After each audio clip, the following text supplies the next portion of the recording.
أعوذ بالله من الشيطان الرجيم بسم الله الرحمن الرحيم وقال لفتيانه اجعلوا بضاعتهم في رحالهم لعلهم يعرفونها إذا انقلبوا إلى أهلهم لعلهم يرجعون۔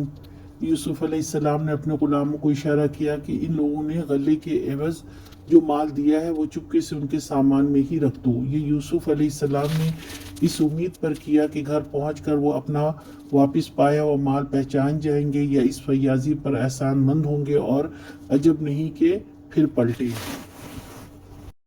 یوسف علیہ السلام نے اپنے بھائی کو پاس لانے کے لیے بہت خواہش مند تھے، اس لیے انہوں نے ایک اور تدبیر اختیار کی۔ انہوں نے اپنے کام کرنے والوں سے کہا کہ مالی تجارت میں ان کا دیا ہوا مال جو غلے کے بدلے دیا تھا وہ واپس ان کے سامان میں ڈال دیں، جس کی حکمت صرف ان کو معلوم تھی۔